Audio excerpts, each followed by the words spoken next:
বর্ষা শেষ হলেই পাকা তালের সেই মিষ্টি ঘ্রাণ যেন বলে দেয় পিঠা সিজন ইজ হেয়ার। ছোটবেলার সেই স্মৃতি, পরিবারের সবাই একসাথে পিঠা বানানো আর গরম তালের পিঠা খাওয়ার আনন্দই আলাদা। এসবই আমাদের বাংলার ঐতিহ্য। আজকের দিনটা একদম পারফেক্ট, ওয়েদারটাও এত সুন্দর। আর এমন দিনে মনে হলো আমার একদম ট্রেডিশনাল একটা রেসিপি বানানো উচিত। চলুন স্টেপ বাই স্টেপ পুরো প্রসেস আপনাদের সাথে শেয়ার করি। রান্নার সময় কিছু গল্প হবে, ফ্যামিলি মোমেন্টস থাকবে, আর থাকবে গ্রামের সেই nostalgic feeling. Assalamu alaikum everyone. Today's vlog is all about Bangladesh heritage and one of our favorite traditional foods, taler pitha. আমার বিশ্বাস এই ব্লগ দেখে আপনাদেরও ছোটবেলার অনেক স্মৃতি মনে পড়ে যাবে, কারণ food is not just food, it's an emotion. Now let's start today's beautiful journey with the authentic taste of Bangladesh, traditional taler pitha. প্রথমে আমি তালগুলোকে ছিলে নিয়েছি, তারপর তালের আটিগুলো প্রায় 1.5 ঘন্টার মতো ভিজিয়ে রেখেছিলাম, যেন ভেতরে থাকা সব রস ভালোভাবে বের হয়ে আসে। এরপর সেই রস দিয়ে শুরু হবে আমাদের আজকের তালের পিঠা বানানোর আসল প্রিপারেশন।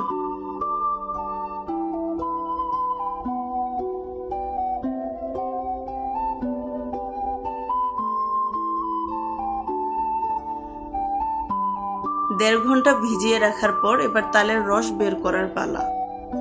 আমি একটা চালনির সাহায্যে ধীরে ধীরে তালের রস ছেঁকে নিচ্ছি।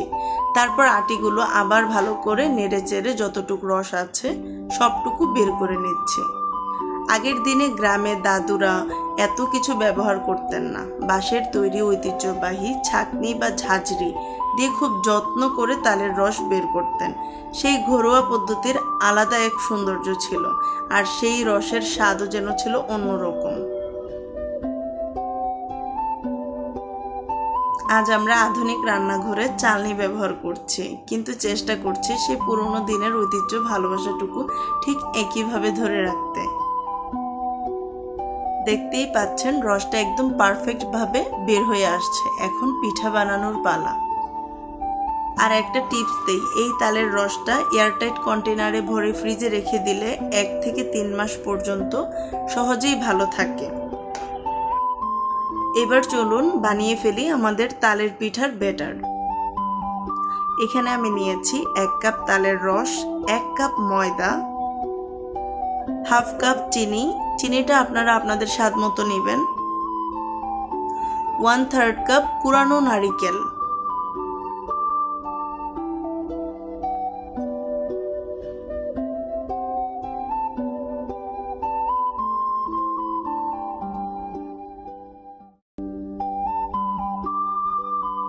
পিঠার মিক্সটা যত সুন্দর হবে পিঠা খেতে তত মজা লাগবে।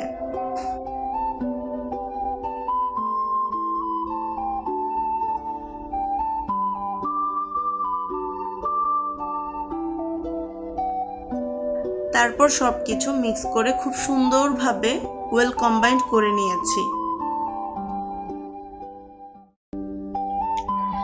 এইটাকে রেস্টে রেখে দিব ঠিক 30 মিনিটসের মতো। ও আর একটা কথা বলা হয় নাই, আপনারা কিন্তু স্বাদ মতো যদি লবণ দিতে চান দিয়ে নেবেন।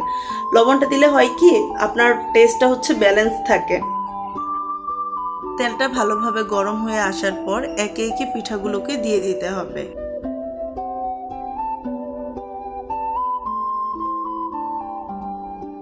তারপর ধৈর্য ধরে সুন্দরভাবে ভেজে নিতে হবে।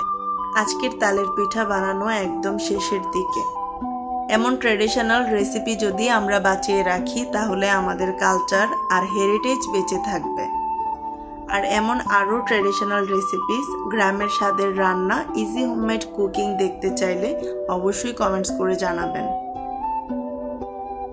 If you enjoy this blog, don't forget like, comment and share. আর এমন আরও Bangladeshi traditional food, daily lifestyle and cosy family blogs দেখতে আমার ইউটিউব চ্যানেলটি সাবস্ক্রাইব করুন। আর ফেসবুক পেজ মোমেন্টস উইথ মিকে অবশ্যই ফলো করবেন। Until next vlog, stay happy, stay blessed.